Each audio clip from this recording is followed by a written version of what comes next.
I've seen the sails 1,000 nights.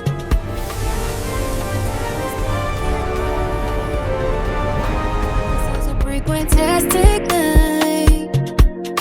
The frequency will shift the light from echo what to sacred ground. The demon spirits were bound. Tartarians call and Hyperborean sound will die for the gardens around. Only the close to God will stand. Here again, how are you? Very excited.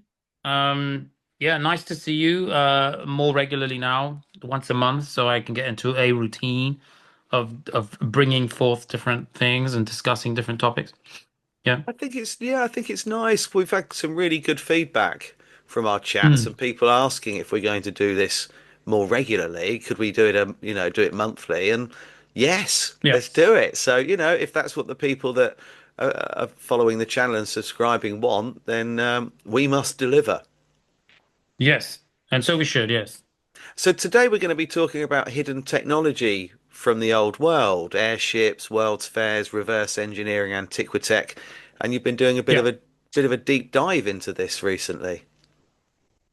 Yes. I mean, I'm really enjoying looking into it. I mean, there's no end of technological revelations that were introduced into our lives or the narrative at the world fairs at the end of the 19th century, and it is fascinating. I mean, we spoke last time, I think, about the television. We Yes. spoke a little bit about some of the stories, some of the very hard to believe, um, um, sort of almost fictional at this point, Yes. historic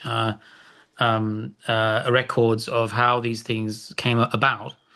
But I think that we're on the same page where I think a lot of people are now. I think people are waking up to the fact that we were not told the truth about any of our history, and I think slowly within these sort of episodes, these podcasts, and in very kind of small baby steps, almost like increments of uncovering certain things, we are finding out that almost all of the technology was introduced just within these world fairs, and nothing much has really changed since then. I mean, we still have TVs, we still have telephones. I mean, the technology has evolved a little, but I was even looking at like larger structures like the Ferris wheels.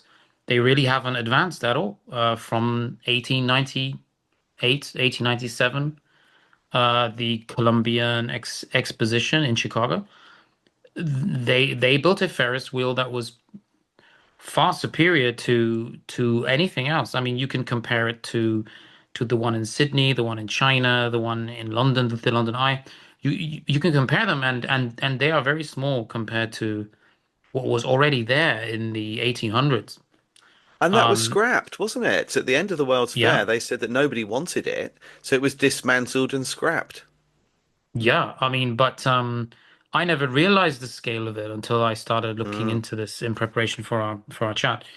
And the scale of it was very surprising. I was looking at just like how many people were on this thing at one time as it went through each of its rotations, and apparently 2,160 people were on this thing within a single rotation. That's how many people were in there.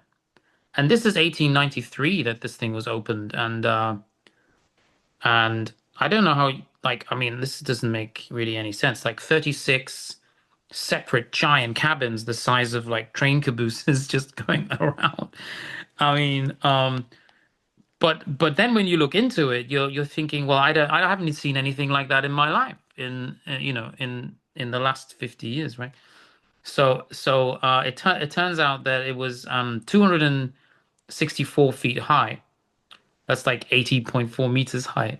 And the thing had a 70-ton axle. Where do you weld a 70-ton axle Exactly. in the 1800s? And of You know, course, and but yeah, but of course, where was the steel produced? Where was it? Where's the foundry? there must have been a gigantic factory somewhere, and there's no records of that in the No, 1800s. I no. mean, it had 200, it had, I mean, how many, like 3,000 incandescent bulbs. When the incandescent bulb was invented in 1875, I believe. How can it be this easy, guy, to Yes. completely tip over our entire knowledge of the world, the history of the human race? Like, yeah. So this is a great one. Yeah. It's like I said to Um, you just before we hit record that, yeah. you know, there'll be people in the UK that will understand what I'm talking about here, but people from Mm, outside the UK probably won't, but they'll have something equivalent where they live. And we have something called the Ideal Home exhibition that takes place at the Birmingham NEC, or at least it used to every year. And they mm, launch new technology, often time-saving devices for home appliances. yeah. And it's kind of somewhere you go to see the latest gadgets. What's coming out next year? What have we got on the horizon? And there was a Yeah. program years ago called Tomorrow's World on BBC that used to show you all of this when I was growing up. And I believe that the World's Fairs served that purpose to an extent that they were taking technology from the previous civilization that they had bastardized, and in some cases perhaps they'd got uh, various different creations or inventions that were working using pneumatics or even electricity harnessed from the ether, and then Yeah. had to cobble it together and kind of make it work using the technology at their disposal because they didn't have the full knowledge and understanding of how these things worked. They'd found them, repurposed them, and not done perhaps a brilliant job of doing so. No, yeah, yeah. I think that we repurposed a lot of this machinery.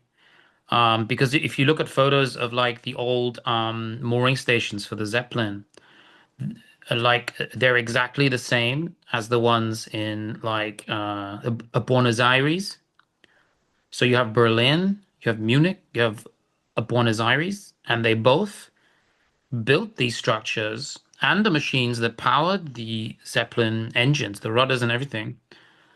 And I think they had air conditioning too, you know. And these massive airships were built, the stations for them, the mooring stations for them, were built to some kind of regulation. There must have been a regulation or some kind of large body that was overseeing the way that the one in Buenos Aires was built, which is identical to the one in Berlin, right? So when was there a regulation for the Graf Zeppelin mooring stations? I mean, I thought these were constructed basically as like a war machine, right? Yes. By the man Zeppelin, who was a commander that got disgraced and then decided to impress everyone, right?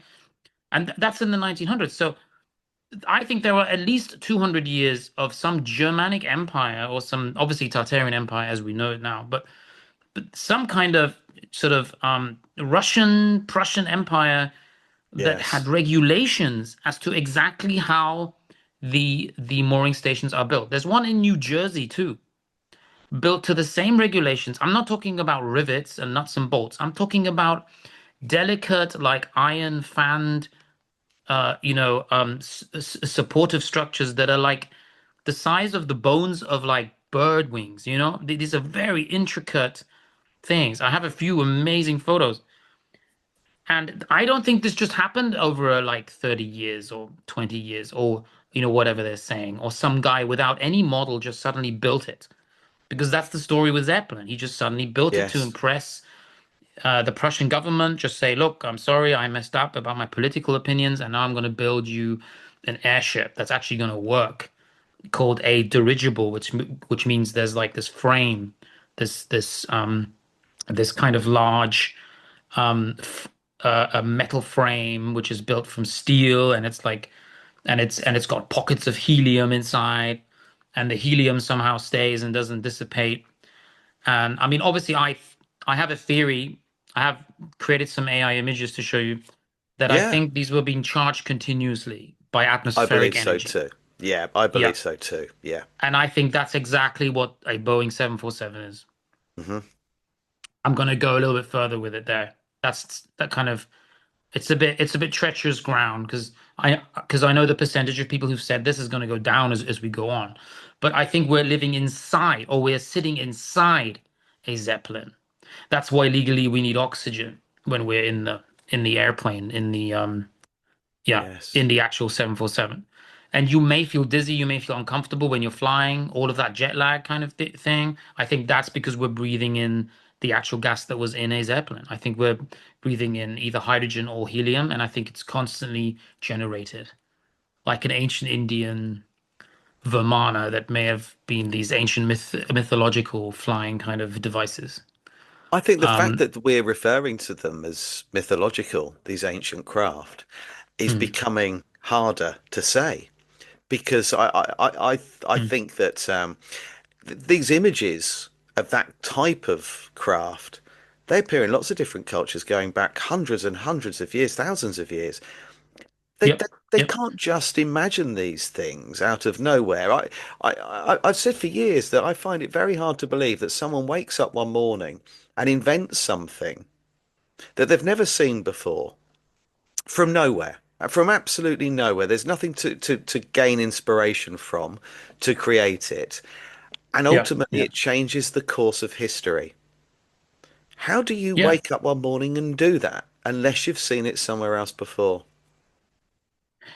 I don't know if you can. I mean, I think that if anyone gives you a narrative involves in some way the theory that somebody made something just because they had some kind of idea without some kind of draftsperson, without a plan, a model, without bringing something forward, without trying things out for themselves, like the Wright brothers, suddenly it's Yes. an airplane, it's almost overnight. And any of those kind of narratives are unlikely to be accurate. I think that this kind of advancement happens slowly over many centuries. Mm, You like an industrial era happens, yeah. Machinery, conveyor belt, the concept of people being employed to work on some kind of production line, right? Speeding things up. Then you have comedies made about it. Then you have movies made about it. Then you have the culture changes. People's jobs change. The way houses are constructed changes so that there's smaller families now, and everyone's living near the mines because that's where their living comes from. Then the city then they move away from the mines because there's no ore anymore. So then everything becomes a smaller town. You get a high level of crime, and sooner or later, people abandon the entire place, right? yes. This is, I think, the natural progression of any civilization. So when anyone says to you they just suddenly made something, they didn't make it. They found it. They conquered a civilization or they saw a civilization get destroyed for whatever reason, natural disaster, whatever, flood, yeah. Somebody maybe hacked our etheric network, our etheric framework of the planet, and then explosions happen, volcanoes happen, things go wrong, you get flooding, all kinds of things. And there are some brilliant theories now that maybe somebody did destroy this kind of energy network that spans across this lattice network that spans across our entire realm, that somebody hacked it, destroyed it, maybe a demonic entity, maybe something falling from the sky. Yeah. And I think that I'm pretty sure that that's what actually happened. And I think then unfortunately humans have less power. We have to start again. But forgetting knowledge is the worst thing because it could have been that humans already got to a much higher frequency, already understood how to travel without wasting, fuel, without even using fuel. And I think that and I think that hiding it from us is a mistake. I think hiding the truth from us is a mistake. Because if we all understand how powerful we are, then can't we ascend together? So who's in charge? Is it humans in charge or some other entity in charge? because I think we're being held back by someone. Because I Oh, don't, yeah. where could we go from this? If we all have our own airships, we understand the realm, what do we do next? Like, we can't even imagine what happens if our pedestal is free energy, travel the realm freely, live forever, communicate with animals. That could be the pedestal of a whole nother level of just pleasure, I mean, But I think that's the biggest part of it, though, isn't it?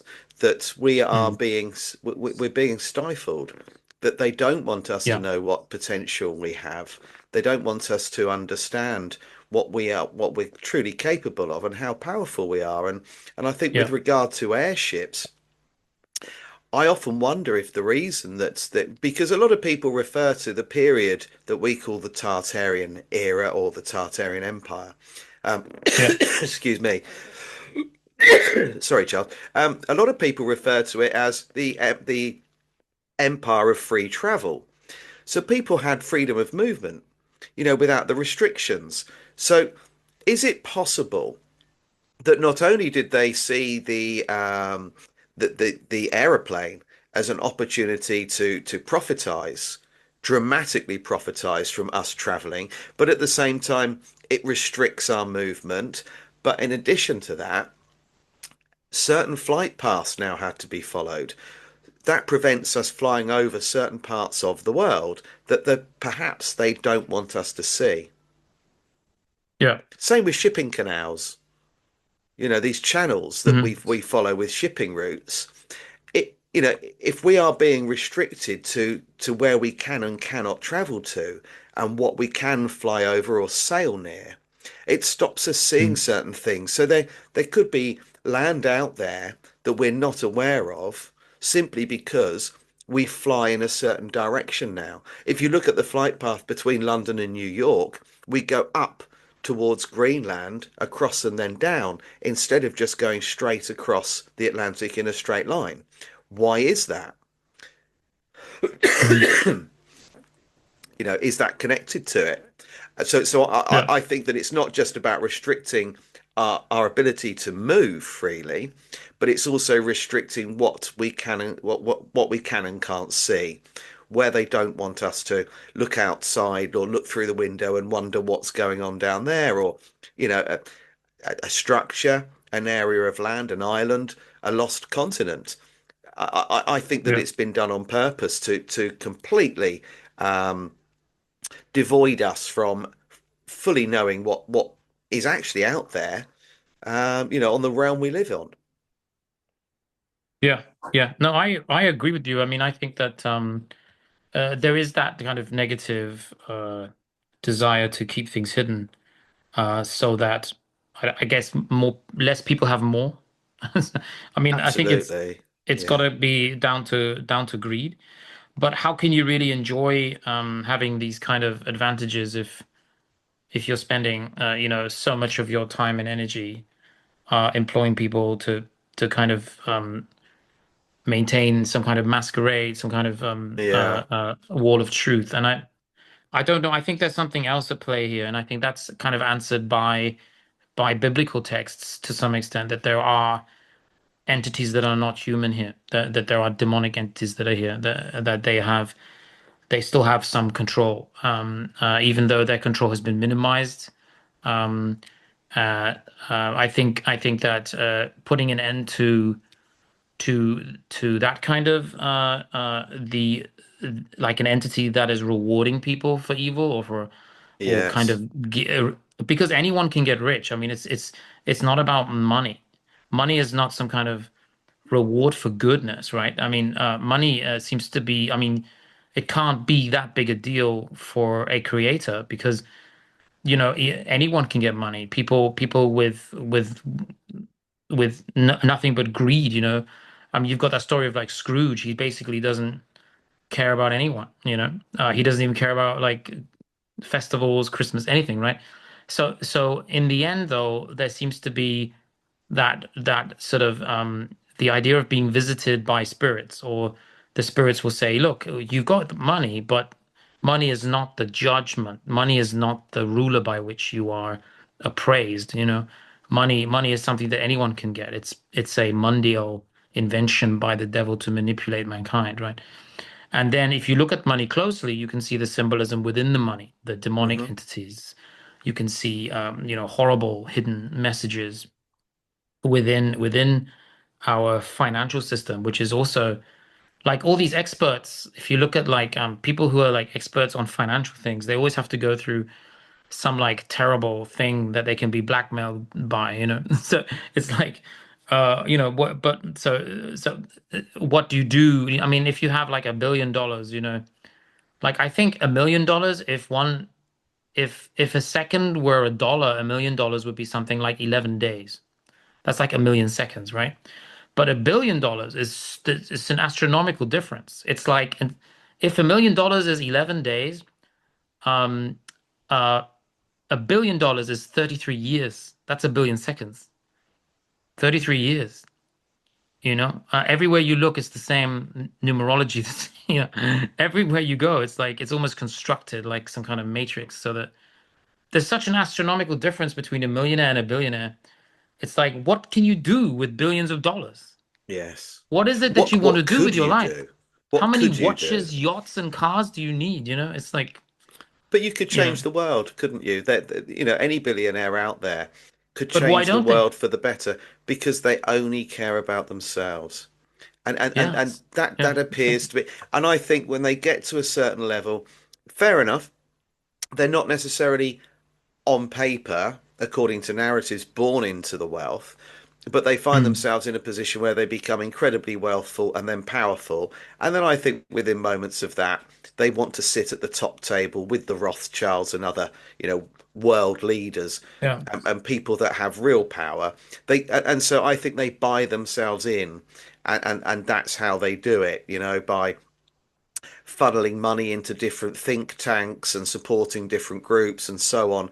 They sort of buy themselves into the club, and I think that it's also got a lot to do with the fact that if they've got the money, they've got the power, and ultimately they have the control over everybody else, and they don't want to let that go. So, and it's interesting you talk about the symbology within money because I'm not sure if you're aware, but the English paper money, the notes, have it very clearly stated in it. The £5 note in very small writing, which most people overlook, says that I have nothing to offer but blood, sweat, and tears. And then when you Mm. progress to the £10 note, then it says that there's nothing like reading. Then it moves on to talking about colour. And then when you get to the £50 note, it says that this is only a taste of things to come. Now, I haven't worded those exactly as they appear, but the £5 note clearly demonstrates that the person with just £5 has nothing to offer anyone. The person with £50, well, that's just the beginning. You've got a £50 note. This is just the beginning. More is going to come your way. So it's emphasizing greed when you get to £50 and reminding people that just have a £5 note on them that they have nothing to offer anyone. Yeah, that's crazy. Yeah, yeah, yeah, it is in plain sight showing people their worth as a human being in monetary value, which is totally, as you said, irrelevant to anything. Your value as a person is what good do you do? What do you bring to other people? Do you bring them happiness? Do you raise their vibration and frequency? Can you make someone's day better just by giving them a smile or acknowledging them? Someone who's living on the streets in a doorway, just acknowledging they exist can mean more to them than someone throwing some money into a pot or a tin. Actually acknowledging someone for who they are. And I think that the real wealth, ultimately, when you're lying on your deathbed, your wealth will be measured in the love that you gave and the kindness and the impact, positive impact you had on the people in your life. That's where I think true wealth comes from. And I Mm. doubt there are many Yep. people in their last breath that say, I wish I had more money. The one thing they'll want is more time. It will never be in the end about money. No, I agree. I think you're I mean, you can prove that to anyone, really. You could just say, you can die in 10 years but be a millionaire, or live for another 30, and Yeah. be poor. And it's, it's a time is the one thing that you shouldn't really be selling. But in a way, I kind of think we are, when we end up doing this, doing our secular, work. Yeah. And of course, you've got people who have this quest, the people we refer to as parasites, that seem throughout history to have this desire for immortality.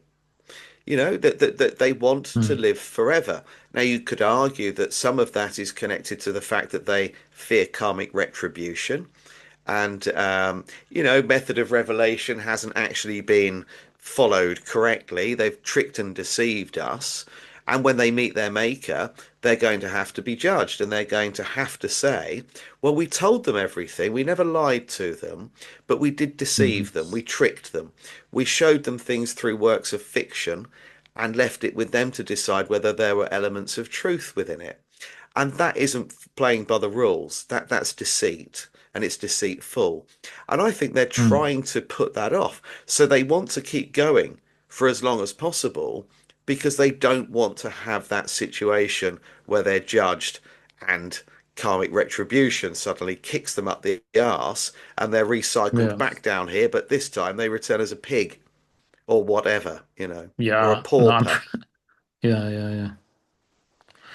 Yeah, I'm pretty sure that we do return it. Okay, according to the Hindu belief, we and many Chinese like Taoist temples do tell stories of people returning as different types of animals. Almost like, I mean, I'm not saying animals are connected to humans through evolution. I don't subscribe to Darwin's theory of evolution, but there are a lot of ancient religions that do believe that people get put down to lower frequencies, and that's an animal. So the lower the frequency, I guess the smaller the animal, the more the kind of less sort of less kind of sentient it is. Yes. And it kind of makes sense. I mean, but when you look around and you compare like pigs to humans, and the differences are not that great. I mean, as far as the organs are concerned, I mean, they can be utilized for all kinds of like uh,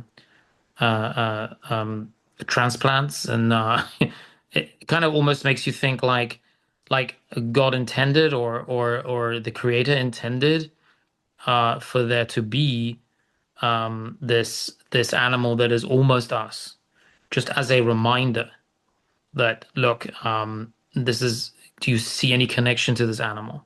And it's so ironic that at a young age we're almost like taught to disregard that connection and eat the thing, you know? Yes, I And don't think we should be and I think eating there's some pork. brainwashing going on there at a very early Mm. age.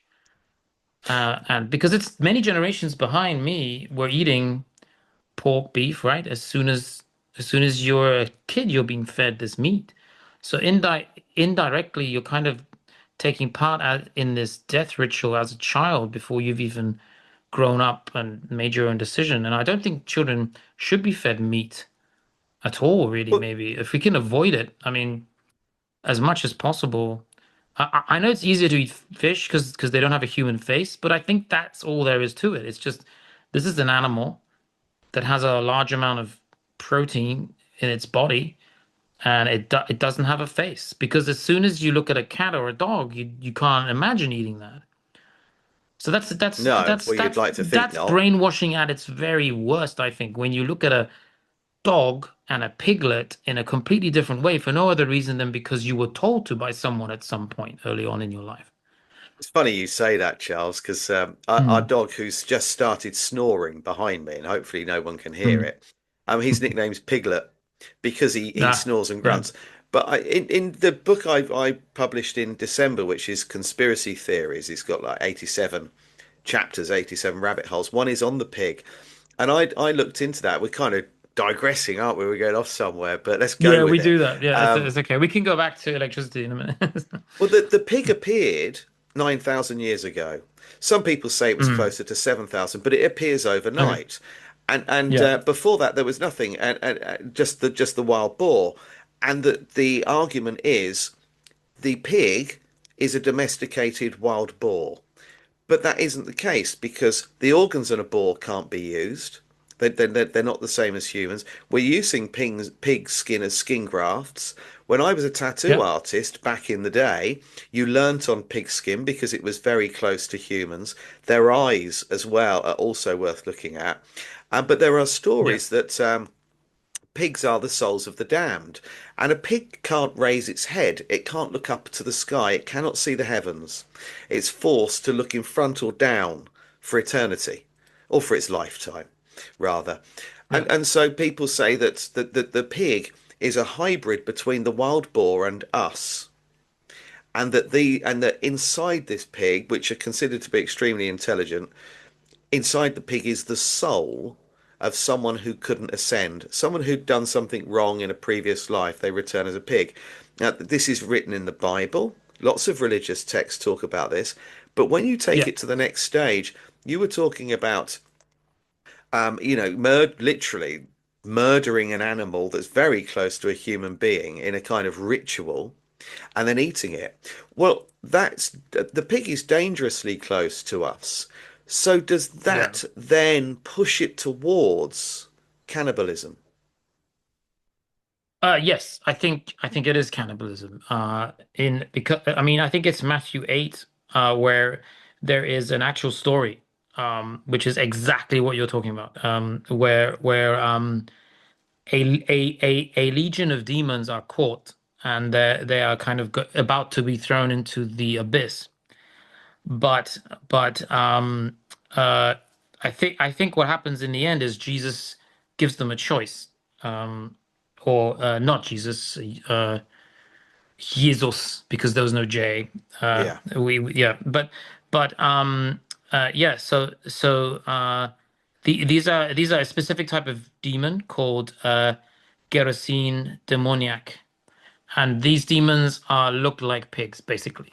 So 2,000 of these demons, which is a legion of demons. So you can have a legion invading a town or a city, and then everybody becomes immoral and murders, and they rape each other, and it gets pretty bad. And then you have destruction come, or somebody comes in, makes their mind up. There's not one good man left. But in this case, they weren't taken into the abyss. They were sent into pigs, and they said they would rather torture the pigs and feel the pigs drowning, control the pigs, run into the ocean off a cliff, because that brought them pleasure. So, I mean, demons are just very low frequency souls. We could be rubbing shoulders with people who are on their way there, right now. There's no differentiation between being cast into swine or exercising a demon out of a human. We have done this incredible a disservice to ourselves by differentiating different biological life forms from each other in some kind of animal, kingdom graph, like this is a manifestation of a demonic entity, but that means that we must have ascended from that at some point. We must have gone through those steps, I think, because would we be human if we didn't make a mistake at some point? Because I don't think humans the highest life form, you know. It's all on this kind of arc, like it's kind of like negative positive energy. Are we at the top of the Taurus arc or at the bottom? Or if we're not balanced, right? Then if we eat too much meat or dairy, what happens when we sleep? We have terrible nightmares. It's like we're revisiting past trauma or something as a soul. Like, and I was speaking to someone about dreams the other day. What is the difference between a dream and a nightmare? And like, one is your subconscious telling you that you don't have enough energy or you're too low frequency, and one's telling you that you have too much energy and you're too high frequency. So I feel like there's a balance, but they do say having dreams is a sign of great mental health as well.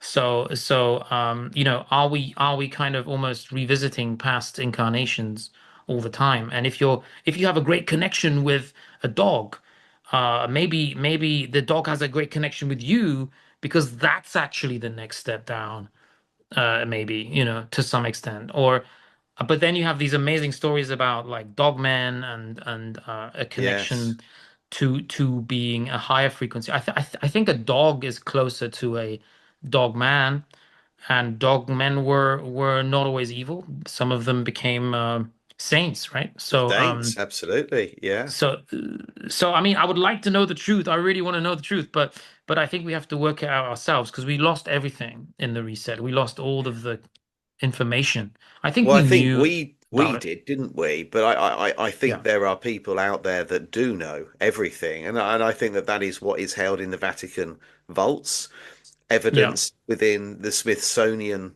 Museum in the vaults there in the basements and warehouses that now have asbestos leaks and no one Mm, can access anymore. The information is there, and I think it was handed down too orally in different cultures. But of course, a lot of these cultures have experienced mass genocide and you know getting rid of the elders and look at what they've done in the Americas. You can get and Africa. You can get rid of a lot of mm. memory, ancestral memory, by removing the older members of the the civilization, and then the younger people that survive, they're never told these stories. They aren't handed down, and you've wiped out a complete generation of people, and at the same time, you've removed their entire culture and oral history from them altogether. And I think that that has been purposely done. And I Yeah. wonder, there are people walking around today that know all of this information. They know exactly what's going on. And again, some of it is filtered through to us through the work of science fiction. So we talk about dogmen. Well, then you could associate that with the Sasquatch and Chewbacca from the Star Wars Yeah. franchise. Mhm. You know, again, we're shown in plain sight. And I saw the other day you'd put up a post, I think it was on Instagram, with Queen Jennifer in it. Yeah. Of course, Mm. we're looking at Padme from Star Wars there and Princess Yeah. Leia. That's a Hopi and Indian. It's always there. Um, and so I don't think that they get anything plucked out of the air or from their imagination, whether it's George Lucas, Jules Verne, H.G. Wells, whoever we're talking about. I think that this information is given to people, it's shared with them, and then it enters our subconscious through the work of movie and literature, but we dismiss it. And I Yeah. think that that is all part of the world theatre, the show that we live in. We are living in a Hollywood blockbuster movie permanently. Yeah. I think that's what the movie Anastasia was about, the cartoon. I think they were hiding there that the Rothschilds or the shield of Mark and Edom, the shield of Esau, that they'd finally purchased the British monarchy. Because you have the flag um, all around the royal apartments. You have the flag of the Rothschilds in that film. And then if you look at like Prince Charles, sorry, King Charles, when he's on the throne, he's got the kind of dates behind him on the throne, and I think those are the dates that the monarchy then was moved over to become, or to embrace the new Rothschilds era, because Yes. I know for a fact that Queen Elizabeth never accepted that the Rothschilds could become part of the royal family, could become gods as such, or could become the elites, which is also Egyptian. It's from the Egyptian El. Yeah. Yeah.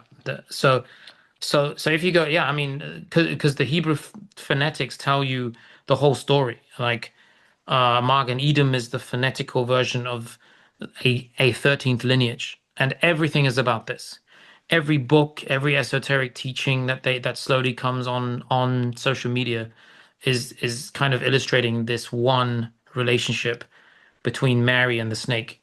And the Vaticano, Vati means kings, and then Cano means snake. So I think that the Vatican was built upon the original city, the burial grounds, the holy city of that Moorish Italian empire, the first empire. Yeah. The Vaticano, it has meanings. That's Arabic. So you have like Vati, the rulers, and then Kano, the snake. Or I think it's Kano king, and then Vati viper. Yeah, viper snake. Yeah, and of course, when you look at their It's crazy. telescope, the telescope which just happens to be called Yeah, Lucifer, that Lucifer. that Why would you actual do that? room itself, Yeah, the room itself yeah, is the same as the head of a snake or a serpent. The yeah, actual yeah. the building that their telescope is inside, you are looking inside, or something that is very symbolic of the head Mhm. of a serpent.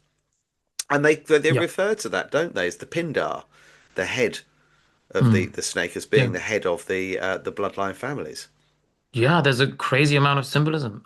Mm. I don't know what the fascination is with the serpent Satan having a child with Mary or Eve. I'm not sure if it's Mary or Eve, but they think that there's another lineage, a 13th one. Not just the 12 tribes, but there's a 13th. Mm. And yeah, I mean, when you look at the phonics, there's a lot of people done the videos trying to analyze if it's the phonics or the actual words. The Because there's a story in the Bible of Esau and Jacob and you have Isaac. I think the lineage that then Jesus would be born within that lineage, and it's just like I mean the story is I think what they absolutely base their entire world on, that he sold his birthright because he didn't value it for a bowl of stew, and that is the Magan. That's that was his sigil, was the bull and the sun and the moon, and even though they were twins, that was such a pivotal point in biblical um, uh, um, history, the biblical um, the biblical narrative, that the entire lineage switched over to the younger of the two sons. And I mean, there is so much proof of this. There's so much like connected to this, to that movement, that then Jesus would come through a different line. And yeah, and I think that that's what this is all about. I think that's what everything that's happened in the last few hundred years has been about. This Rothschild, the red shield, which is the shield of Esau, trying to buy back the birthright. Can you see what I'm saying? Yeah, absolutely. So Yeah, that's what they're totally. doing. And I mean, is that possible? I don't see why not. I mean, if you can buy literally, if you can manipulate the masses into taking down and ripping down every ancient king, Tartaria, Phoenicia, then start calling everything Phoenician for some reason. Everything's called Phoenician. So our whole alphabet is also based upon this story. Everything, all the words we say, the numerology behind everything we're speaking about, the words we use to describe this very thing are based on that. It's an incredible awakening. Like, they're trying to buy back every royal family so that they can control every single lineage. They obviously don't want certain lineages to have children, you know? Like, but whatever they do, I have this weird feeling that if you are given that much power and you can really control people all around the world, make sure that only these lineages have children because that's all you can really do. There's nothing else you can do. But you're trying to at the same time buy all these royal families, and you're given all of it. It's almost like God is allowing them to gain all the financial backing that they could possibly need to buy back their birthright. But maybe it's just simply too late.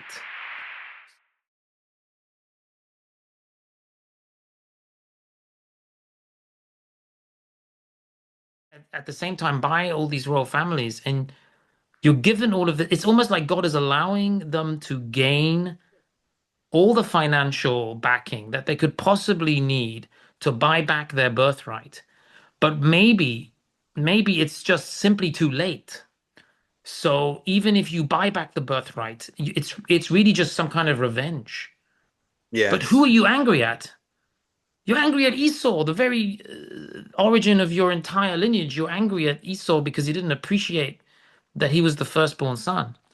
And if something becomes important to elites and rulers of our world, we need to know what's going on, you know?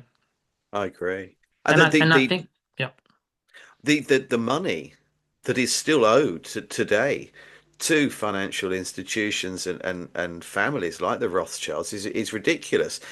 And this goes back a very, very long way. I mean, the Napoleonic Wars were really the kind of catalyst of it. But I'm not sure if many people are aware of this, but the British establishment, the monarchy and the crown, the government, they have owed the Rothschilds an incredible amount of money for a very long time. And in 1880, going back eight to 1880, what we're talking about 145, 146 years ago, the British Crown owed the Rothschilds 28 million pounds. Sorry, beg your pardon. They owed the Rothschilds 774 million pounds. That's what the British people, if you like, because ultimately it's the British people that pay this debt, they yeah. owed 774 million pounds to the Rothschilds. It was the annual payments that were 28 million pounds. Now that's 145 years ago that this country owed the Rothschilds more money than it could ever afford to repay. What is it that they owe them today? That's a staggering amount of money 145 years ago. Well, I think they sold them. They sold their own sort of royal family line. I Yes, I they think they did. sold the entire line, and I think that's why you get those. We spoke about this before. You get the some very suspicious similarities between facial features of the Rothschilds. I mean, you can find photos, portraits of all of them, even the new Roth a child banking family. But yes, I mean it's the fact that Esau was the older son of Isaac and Rebecca, and that he was known for selling his birthright in the end. That's what he was known for, and he didn't realize what would happen. He didn't understand it. He didn't care about it. And I think like maybe he feels he was deceived. Could that be an argument that you could make? Like a lack of knowledge. Maybe his twin brother Jacob should have told him, by the way, this is like a big deal. It's worth more than a meal, you know? And it almost is a mirror of the Cain and Abel story, or where they're both giving sacrifices to God, and it's not about the sacrifice. Can they ever comprehend that it's not about the money or the food, or it's not about the money, it's not about the mundial low frequency cash you have or the gold that you own. It's about something else. It's about understanding your role in this whole thing. Who are you and what are you trying to do? You're still missing the point after 2000, whatever, 3000 years. Do you still think it's money? You still think after all this time it's about money or your name or whether you have a crown or you own the biggest building in a city? It's like, what is going on? Like, obviously they might be justifying the fact that he did it, the fact that God allowed this to happen, even today, But this isn't. justifying why it happened because you don't understand what it's about. This is, you think the rules of this game are make a lot of money, get everyone to be scared of you, and then don't tell them anything about what's going on and who they are and why they're here. Meanwhile, God is just like giving this higher divinity to random people all over the world. Like, oh, now you know who you are. There you go. Oh, there you go. There, wake up. There you go. You've awoken. There you go. Tartaria. Whoa, there you go. See. Genghis Khan was a nice guy, and you know, maybe Genghis Khan was Jesus. Maybe he was Jesus' son. And then you have like Netanyahu the other day, Oh who dear. may or may not already have found the final end to his day. I don't know exactly what's going on there because a lot of his videos look a bit glitchy in AI, but he's literally standing there and he's comparing Jesus to Genghis Khan, and I'm like, why are you doing that now? Yes. Do you have time to compare Jesus to Genghis Khan? Why are you doing that now? Because you maybe he's finally worked it out. Well, this is something that I've been You know, saying I can't for win against Iran. It's not right. It's not the right time. It's not the right time to mm. be fighting some empire of the East, because I didn't read the Bible and I still don't understand what's going on. And now I'm saying, well, Genghis Khan could have beaten Jesus because Jesus wasn't really a warlord. Well, do you know the relationship between Genghis Khan and Jesus? No, you haven't bothered finding out. Or maybe you've just mentioned those two because you are right and you're not lying, technically. If Jesus was in Yeah. fact related to Genghis Khan, maybe they both did have similar values, and maybe our history is incorrect. Well, this is But something but that yeah, I've been talking about for a while, and I do it when I give talks on Tartaria. I've got actually one coming up this Friday up in the north of England. And when nice. I bring up the slide of Genghis Khan, and then I drop the bombshell that there is evidence out there that people have researched far greater than I have to suggest that Genghis Khan was the father of Jesus, you just see jaws drop. And then when you Yeah. explain who Genghis Khan was, and then you explain the connections and the crossover, and you restore the timeline, and then show that the millennial reign was 25 BCE to 976, and 976 CE is 1776, and therefore the millennial reign was 1,000 years, and he was in Tibet at the time of the conception of Genghis Khan, and blah blah blah.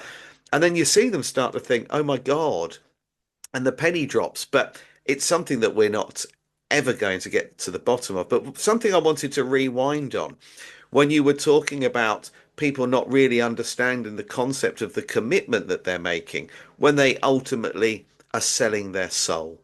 They're selling their very essence. They're selling who they are in exchange for something else because they don't see it as having a perceived value.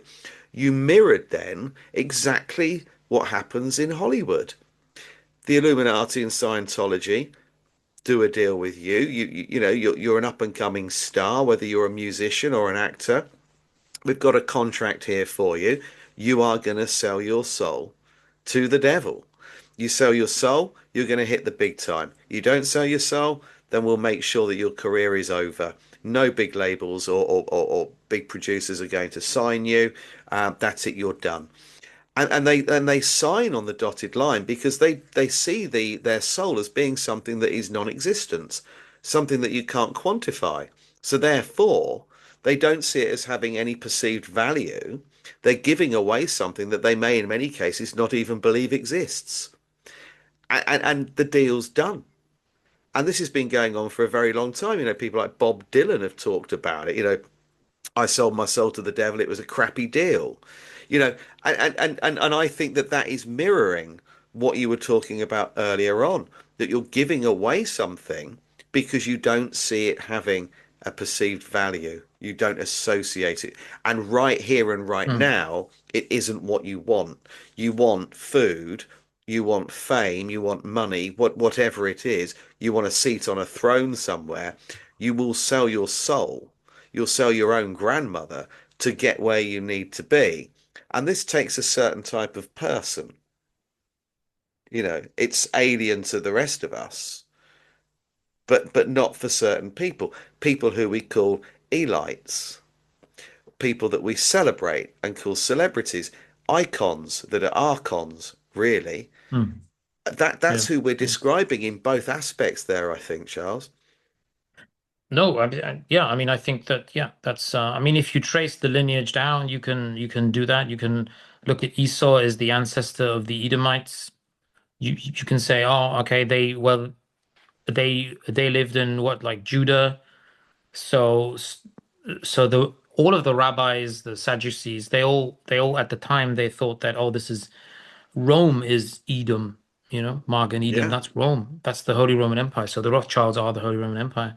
So the Vatican is just a a recalibration of that empire. So there was no such thing No, as a falling Rome. am I right The in thinking that the Edomites were the only group that God despised? Well, certainly, the people like the Pharisees at the time and the Sadducees, during Jesus's life, yes, that it that they knew the prophecy, so they knew that it was the Edomites or Esau, right?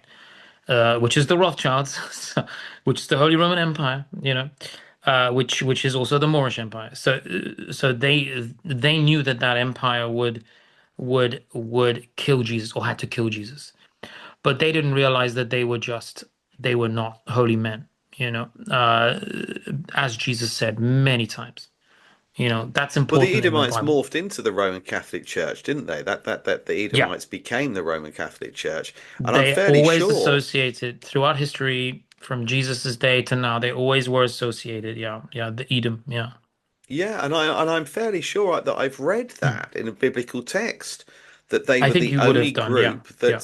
that God didn't like. The only group of people that God didn't like were the Edomites, and the Edomites ironically became the Roman Catholic Church.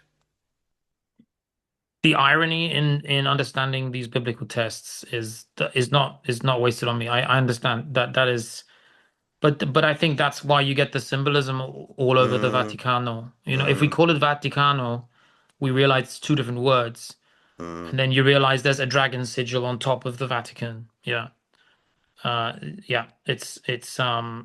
Yeah. I mean, some people will not accept that even if you show them evidence. Like, but yeah, yeah. So you have Christianity, and then you have Herod, or you have the Roman Empire. Yeah, Mm. but it was just one of the generals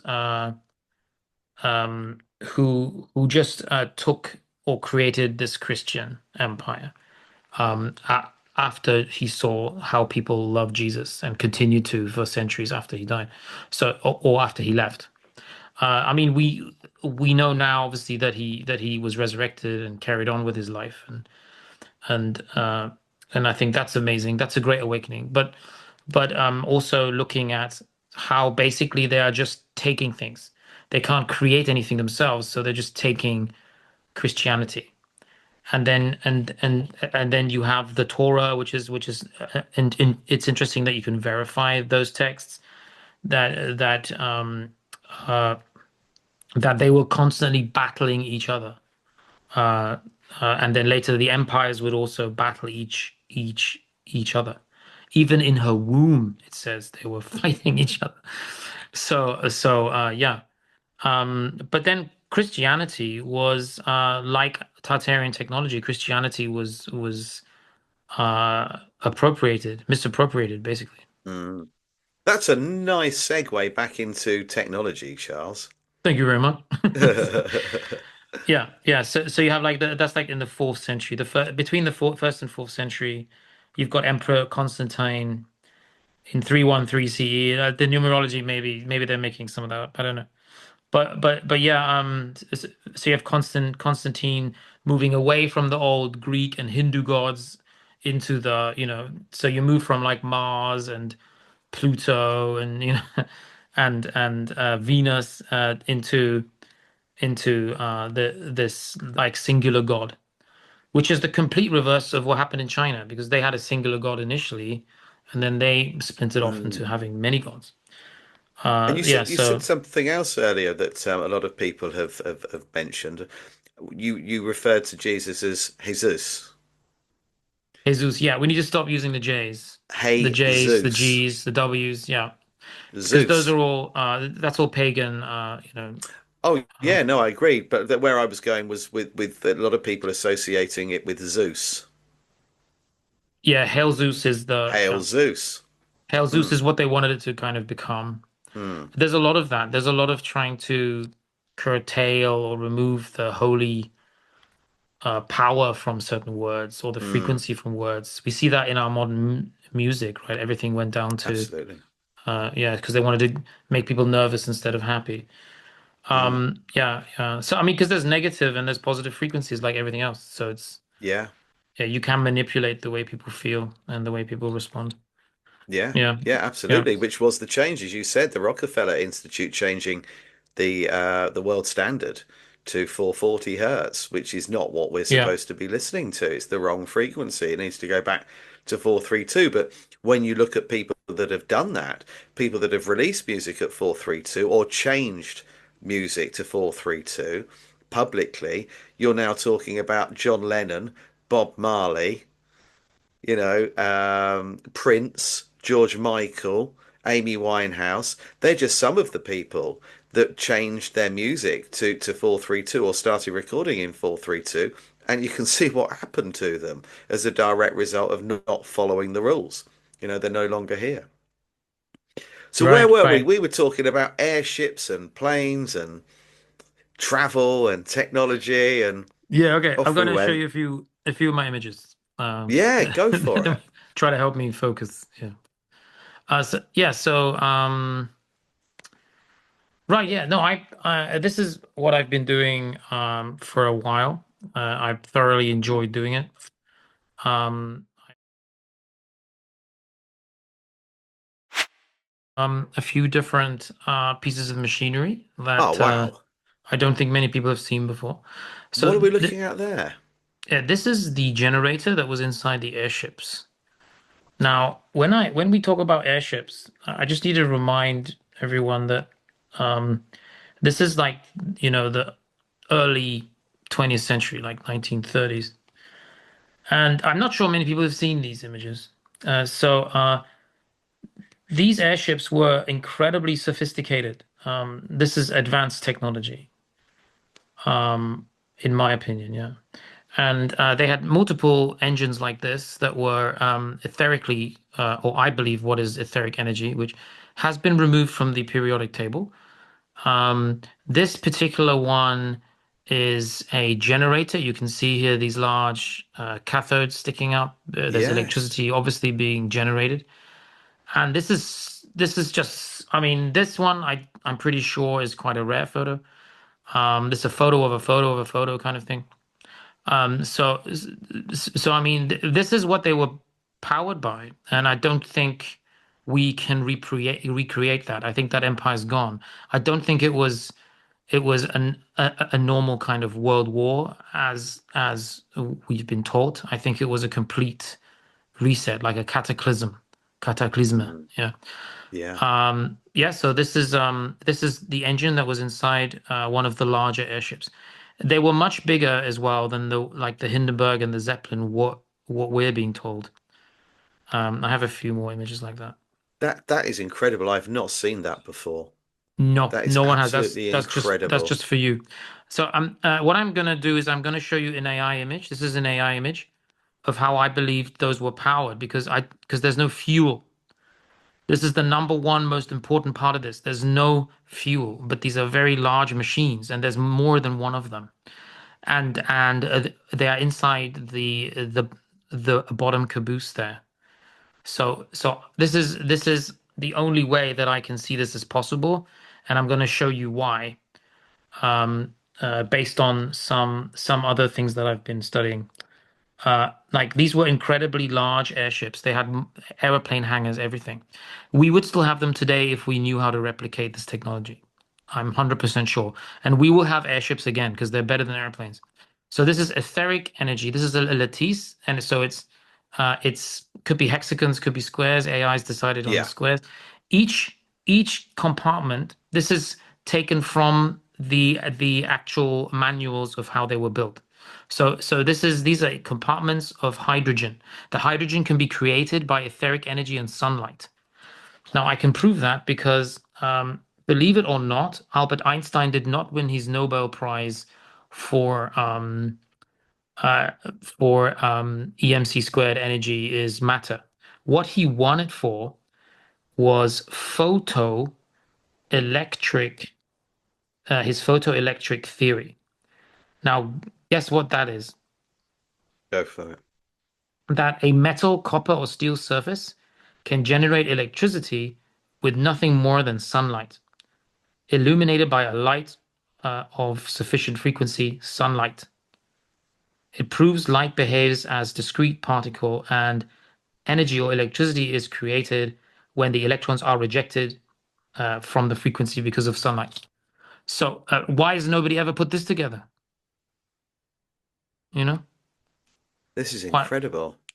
Do you know why they haven't put it together? Because they've been doing it for decades and they don't want us to know. They want us to pay for Yes. fuel. That's why.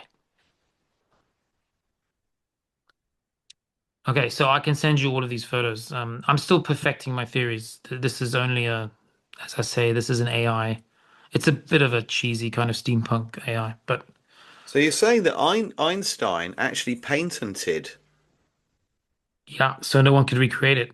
And we keep being told that he's famous for his theory of relativity, which is an absolutely useless theory, which I mean, he's basically, he's basically, I mean, he doesn't know what's going on, obviously, but, but, yeah, when you find out that, yeah, electrons are ejected only if the frequency exceeds a threshold frequency. Yeah. So, I mean, I don't know. I don't know how come I find it so easy to understand this. I have no idea. Like, I mean, I liked science at school, but this is just, Another level, isn't it? It's another level. this is another level. This is Yeah. like a high frequency. It doesn't matter. All you need is a human brain. I don't think you need to be an Hmm. expert in anything, you know. Hmm. The meek will inherit the earth, it says, right? So there you go. Etheric energy charging anodes. Yeah. So this is it. This is all big. This is based on my research on copper domes and cathedrals, obviously, right? So Yeah. So you've been looking at, yeah, that because that's it's the something first I spend step, a and this is the second step. I don't know what the third step is, but it's probably the human body, looking at the human body differently. Yeah. telluric energy is something that fascinates me, and Yeah. I just don't think that a lot of people are fully aware of I what it think can birds are what doing it it with can their feathers. achieve. Yeah, I think but everything's doing it. Well, there's a beetle, isn't there, that could do it to a point where it actually could levitate. Right, right. This, Yes, you're talking about Viktor Grebenikov. I've been studying him as well. yes, Yeah. yeah, where he actually took like the casing of Right. of the wings, the actual shell of the wings, the wing casings, and Yeah, attached and they dozens of just them to a deleted his board. work and everything. Yeah, Yeah. and it Yeah. hovered. The board actually hovered, and he put enough on a board to be able to stand on it, and he actually levitated. Yeah. It was a hoverboard essentially, because of the structure of the shell casing. Um, I don't like the idea of ripping off all those thousands of people's no, shell casings, but you must have yes, done that at some yes, point. That can't be yeah, good for no, but no. I think you can probably recreate it. Because you're creating tiny vortexes, aren't you, in the That's what T was doing. Yeah, yeah, yeah, yeah. absolutely. Which it's just the word that came into my head when you said that. Um Beautiful word, vortex. So, Mm, yes. So my theory is that that's exactly what the Tartarians also did with mm. resonators, and that's why you have all that copper everywhere, right? Even swimming pools used to have copper in to kill the bacteria, use electricity. Yes, That's yes. something my mom sent me the other day. It's weird how people send you stuff, and it's like exactly what you were looking at. Yeah, yeah. So And yeah, it's here you have the same thing, right? The resonator. I can't remember the other metal, but I saw something the other day, a documentary I was watching on YouTube, and they'd Mm, taken copper and another metal. I can't for the life of me remember what the other metal was. And they had mm. twisted these two metals together to form a rod. I mean, they were both rods to start with, but they twisted them together. And they put them in a glass of water that they'd taken from a river that you could see was quite dirty. It was contaminated. They left it for an hour and the water was crystal clear. The copper and this Wow. other metal together had completely removed any toxins from the water. And I think that they were doing that. And I think that this is what they call lustral water. Okay. Yeah. I don't know if you've seen the images in the Mesopotamian images of the deities carrying what looks like a little handbag. Yes, I have seen those. Yes. And Yeah. people often wonder what are inside those bags. Well, I'm actually going to put a post up tomorrow about it. That's lustral water. That's energized water. And they in one hand they're carrying this bag, which is actually a little bucket of water. And in the other hand, they're carrying a pine cone representing the pineal gland. They dip the pine cone into the water and they used to sprinkle it on people. And this is where the whole holy water came from. It was lustral water. And Okay, it had, wow. yeah, and there was copper in that water. And the idea of it was by sprinkling it on you, it was kind of symbolic to you being energized, re-energized, Yeah, so like it a could be like blessing. maybe not a real pine cone, maybe like some kind of mercury or some kind of energy cell, maybe radium. Might have been, but isn't it Yeah, interesting that you go it's back interesting. thousands of Hmm. years to Mesopotamia and they are showing you a pine cone representing the pineal gland, which would evidence that they had a very clear understanding of the brain Yeah, no, I and think what they the did. various parts and glands of the Hmm. brain did. I mean, that Yeah, predates, that's not what we've been told. no, no, To no. have that understanding of the structure and purpose of various parts of the brain and glands within within your brain and what they secrete and their true purpose of them. Well, Yeah, yeah. brain I think they surgery could do going things back with that them far? as well. I know. I think that they were able to do things. I think there's a lot of apparatus that we have in our head that we don't know how to utilize. Yes, We've kind absolutely. of started using the five senses, but we don't know anything about our invisible body parts, like the electromagnetic field we have around Mm. our head, our aura. Buddhists actually shave off their hair because they don't want electrical messages to go into their brain because your hair is this electrical antenna. Yeah, it receives, And then doesn't they it? actually Mm. cover the chakras that are on top of your skull, the energy vortexes or energy centers in your skull. They cover those to give you more peace, so you have more chance to focus on singular things. What do they Uh, cover them with, Charles? Do you know?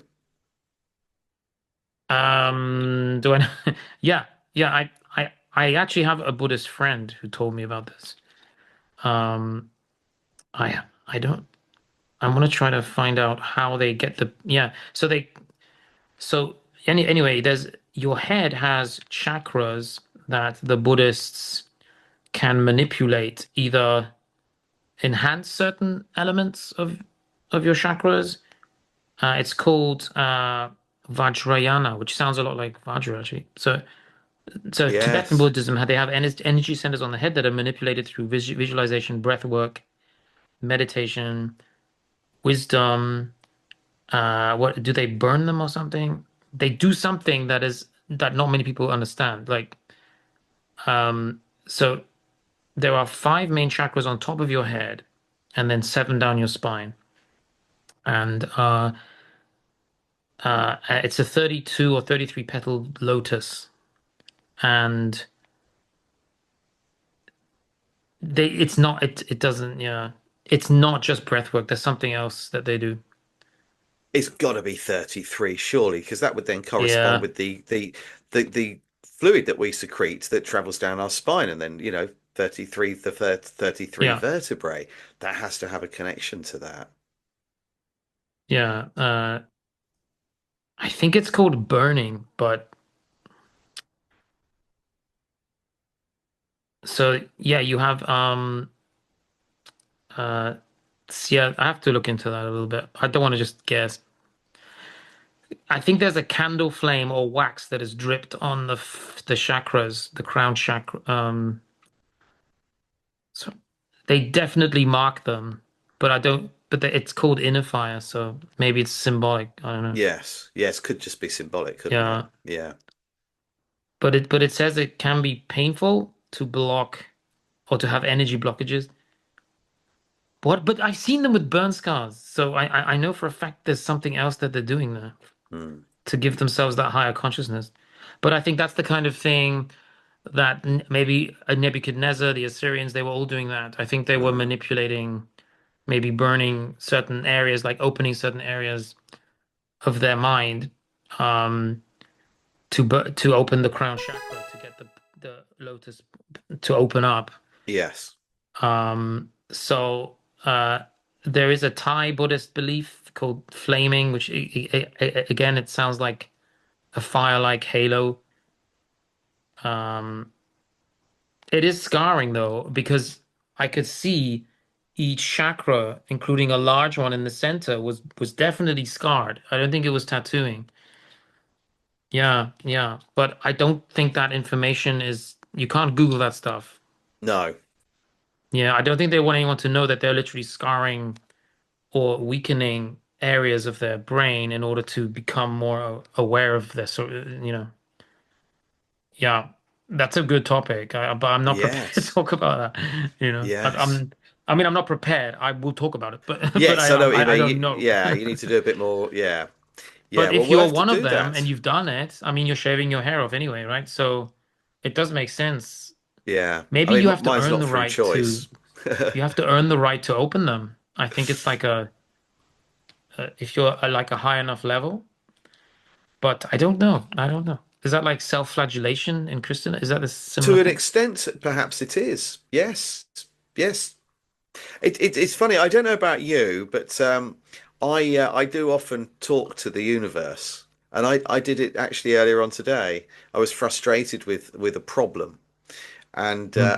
and I actually said, "When are you going to help me? I need help. When are you going to help me?" And come on, I'm doing everything the right way. I'm putting everything into this. I need some help now. And an hour later, I got more help than I could have ever asked for. It Wow. appeared. Yeah, right on my screen, what I was looking for, what I needed, suddenly appeared. I just That happens to me refreshed. every day. All I did was I hit refresh Hmm. on a screen I was looking at, and the information changed to That's exactly happening what. to me all the It's time. weird, isn't it? And I It's actually scary. Yeah. purposely thanked it, and I said, "Thank you," and I really do mean that. Thank you because that was more than I needed. Um, and sometimes I get stuck, you see. I'm writing something because I'm writing another book on Tartaria that's far more in depth, Okay, way, good. way more in depth. I'm now down to talking about geopolymers. Wow. How stones, bricks, and rocks were actually manufactured on site to create these buildings. That they weren't quarrying; they were reproducing synthetic equivalents that were so close to the mark, they were almost indistinguishable between granite, marble, the real thing, and limestone. And because if you look into, how they built these structures from the old world, like the World's Fairs and so on, and cathedrals, we can never find where the stone was quarried from. And No. I Yeah, believe it's that almost, there's yeah, a impossible. very specific reason because they weren't quarried. This is actually synthetic. They were working with chemistry at a far higher level than we are able to now. And these are geopolymers. The same with ivory keys on a piano. They weren't ivory at all. They're just No. very, very close to it because I've done the numbers on that. You know, 3 million elephants needed in just a 10-year period for the tusks to produce the pianos just within Europe at that particular time. So Yeah. where are the remains? Where are these elephants? More elephants needed in 10 years in the 1800s than actually exist today, being I protected love as elephants. well. Elephants are such a great way to find out the truth because they're so big and they only live in a few different places on Earth. So when you've got elephants somewhere, there's an empire that had elephants, and there's only one empire that had elephants. And yeah, I love elephants because I mean, elephants have helped me kind of as like like this door into these African, what we call African empires, and Yes. because they were war machines, so they brought them everywhere. That's it, Mm, and they were symbols of power, yeah. you know. And ivory was a very high frequency substance that you could use to create all kinds of magical things. Yeah. It's something that fascinates me. That somebody at some point has discovered this. Yeah, they must That have the tried ivory, everything. Yeah. yes, that the ivory, and of course, then you've got, and I put a post up a little while ago about piano. I've been researching into pianos, and somebody said, well, I actually think that the ivory came from the tusks from hairy mammoths, woolly mammoths. Yeah. I thought, Yeah. well, there's a possibility for that, but again, you still need millions of them. Maybe that's why they were wiped Mm. out. But again, the numbers just don't stack up. So what else have you been looking Yeah. into? Yeah, so I'm my research has moved on since the whole trying to prove that airships were powering themselves in within the etheric realm. And I moved on to uh a really cool research that is just all is continuously fascinating, is that trying to prove that it's impossible to fit enough fuel into a Boeing 747 for it to fly. So this is a 230, 245 gallon tank. That I just want you to see what it looks like, the Yes. scale. This is so this could be filled with anything, fuel, I don't know, anything you want, water, yeah. And this is a 200 and I think it's 250 thousand gallons. Now that's what you would need of fuel. You would need that amount of fuel to get from, I don't know, let's say Beijing to London, or Taipei to, Berlin, right? Brussels, whatever, to Shanghai. Now, if you compare this is AI. Just got to make sure you know this is AI. This is never going to happen. These two are not going to be side by side. But this is a really high sort of upscaled image of what a 250,000 gallon tank looks like. And next to it is the Boeing 747 that requires that amount of fuel to travel from Europe to Asia. Oh, that's Isn't that fascinating? Isn't it fantastic. fascinating? Yeah. Because they say knowledge is dangerous. Well, you know, wait a minute. Okay. So a Boeing 747 typically burns roughly 4 liters, approximately 1 gallon of fuel per second. So that's between 10 and 11 tons per hour, right? So now hourly burn is about 11 tons. So you're going to need about 216,000 liters in a 747. That's how much they're saying it can hold. Now, do you believe that's true? No, absolutely not in a million years. Because that's like 90% of that storage silo. So, yeah. So, How where are does you? it work then? How does it work? Yeah, What's going on here? that's my I tell you how question. it works. That's how it works. That's the key. I believe that all of this, by the way, is how they justify it. They say that, oh, there's fuel probes, la la la la. There's fuel in the wings, fuel pumps there, but it doesn't matter which way you put it. There's not Yeah. enough space. So all of this is misinformation, in my opinion, because did you know that there's fuel in the wings? I don't know how much space there is, Yes, that's what and we've and been then I'm told. comparing that to the Concorde, which has hardly any space in its wings, and that Yeah. flew those distances too. So this is what I believe the truth is. I believe the truth is that we're talking about ancient Indian Vimanas that were reverse engineered, and we get that growing metal, that strange silica substance where you get those fine, like bird wing kind of skeletal, Yes. uh incredibly minute metallic geometry within basically a I mean, you're creating magic right there. That's a vortex in itself. So the whole thing about the jet setting on fire, is just because we don't understand the technology fully yet. So we're getting these accidents sometimes, or birds flying into them, that kind of thing. It's all about that thing. It's not about jet fuel. Jet fuel might be used for the takeoff and landing or something, but jet fuel is not Yes. used for those flights that go on for 14, 15 hours.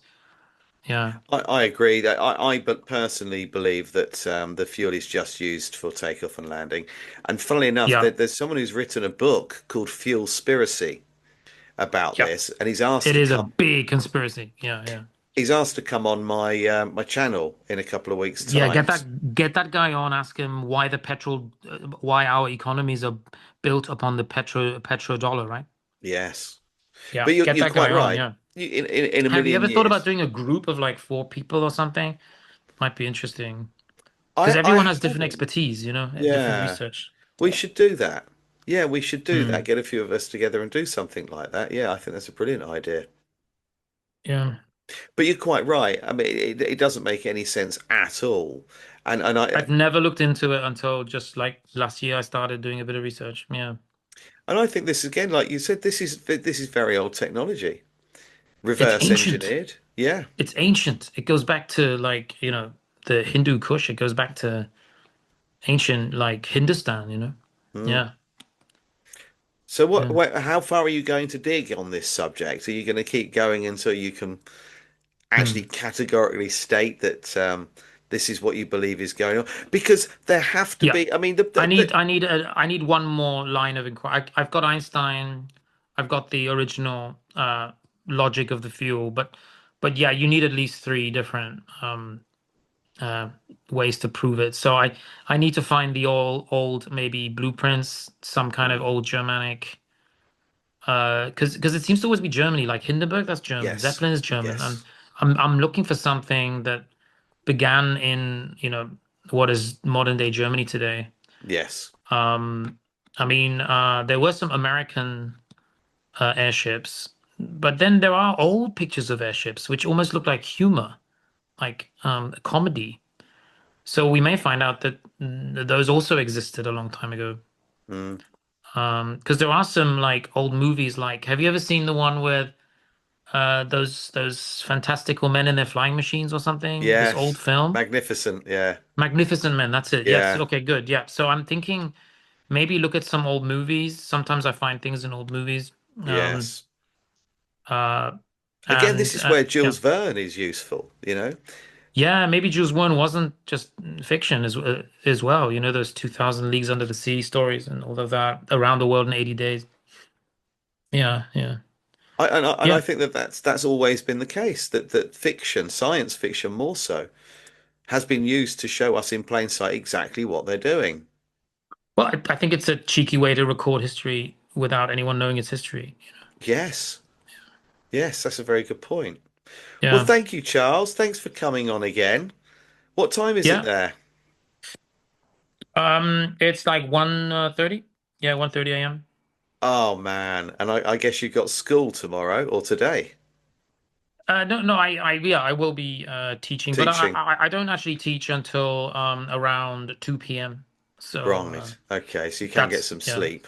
yeah. Tomorrow is an easier day. That's why this is a good day for me to Yeah, chat with you. Yeah, yeah, yeah. Well, I hope you do get some sleep, Charles. You're cool. constantly researching. You're like me. You don't seem to switch off. It's an addiction. Tell me about it. You can't, Yeah. when you've got something, you're worried you're going to forget everything the next Mm. day. It's like that film Dark City, where you wake up and you're a different person in a different place. It's kind of you're kind of worried you're going to forget things. So I've yeah, yeah. started sending myself text messages. I'll be walking along. It's not No, I've been sufficient doing that too. anymore. Yeah, yeah, yeah, I kind of got to the point where it's no longer sufficient for me to just write in a notepad because I've got notes everywhere. Now what I'm yeah. doing is texting myself and leaving the text Mm, unread until I yeah, deal with it. And I'm having to write something down somewhere. Um, yeah. The worst thing about this reality is that you forget so much. You yes. know, Yeah, it's in there, isn't it? It's in there it's in the somewhere. subconscious. I think, but Yeah. It's just retrieving it when you yeah. want to on And the demand. worst thing is when you know that it was something important, but you don't remember what it was, and oh, Yeah, you just know that yeah, there's yeah, something really important you're supposed to do yeah. or write about or look into, and it's gone. And for me, I get those moments of clarity just when I'm starting to fall asleep. Right. And I think, oh, It's that weird, was right? it. What's that all Yeah. about? Oh my Yeah, God. I think because your brain's finally relaxed. You're not thinking about, did I maybe. lock the door properly? What am I Right, doing right. tomorrow? Shouldn't I be asleep by now? Oh my God, I forgot to Mm. pay my credit card bill, whatever it is. You're finally switched off and you're no longer thinking about other things simultaneously. Yeah. And what was really important that you'd dismissed earlier on, suddenly has a chance to reappear. Yeah, yeah. Maybe, maybe. But I lucid dream a lot, and I've been doing that for a long time. So I Mm. force myself to dream about something that I need to do tomorrow, or a problem solving exercise. I've been doing that for, I don't know, maybe 15, 20 years. Can't Have you always ever do astral it. projected yourself? Have you ever gone anywhere? No, no. Okay. No, so what I it was when I was tattooing. If I was competing at a convention, or I was doing something for a TV program or whatever, I would then think, okay, I need to get this right first time. I can't, which you should do with tattooing anyway, obviously. But what I Mm. mean by that is I can't, if I'm being filmed or I've got a lot of people watching, I can't afford to even make the slightest mistake that I then have to rectify later. So what am I going to do? So what inks am I using? Where am I starting? How am I going to shade this? What size needles am I going to use? All of this. So I would actually, while I was going to sleep, I would actually play out the entire piece I was going to tattoo the following day in my mind. So when I actually came to do it for real, I'd I'd already done it. In Yeah, my that's head, that's I'd cool. already done it. So I was doing it for the second time. Oh, that's interesting. Yeah. Yeah, and it used to be so helpful. I'm not as good as doing it now. And then one day I was talking to my youngest son. He must have been late teens, early 20s at the time, something like that. And I told him what I did, and he'd been doing it for years. Yeah, I think it's funny. It could be that we kind of sometimes presume that what we're doing everyone's doing. Yeah. Or that something that isn't really important to us ends up being really important to someone else. Yeah, Yes. I find that interesting. Yeah. Yeah. Yeah. Right. Well, I'll bid you good night. Or good Yes, morning in this good case. night. Yes. Thank you, Charles. Thanks for coming Good on night. again. And Yeah, thank you for having me, and yeah, I very much enjoyed this chat. I'm glad I got some of the points out that we planned to, because we always end up, yeah, well, I think it's you know, natural, isn't it, off that on a we're going to tangent. wander off somewhere, and I hope people Yeah. don't mind that because at least they can see it's natural and not Right. scripted, Yeah. and Yeah. it is two friends chatting about something, and we're going to go off somewhere at some point, sooner or Yeah. later. Yeah. Yeah, It's all organic. We're absolutely. yeah, we are on a journey. Yeah. Yeah, but we started with technology and flying, and we ended in the same place. We Yeah, just went somewhere. that's good. We did. We had a short Yeah. detour in between. But yeah, Yeah. thanks again, Charles, and we'll see you again next month. Cool. See you again next month. Bye bye. Thank you. Bye for now. Bye bye.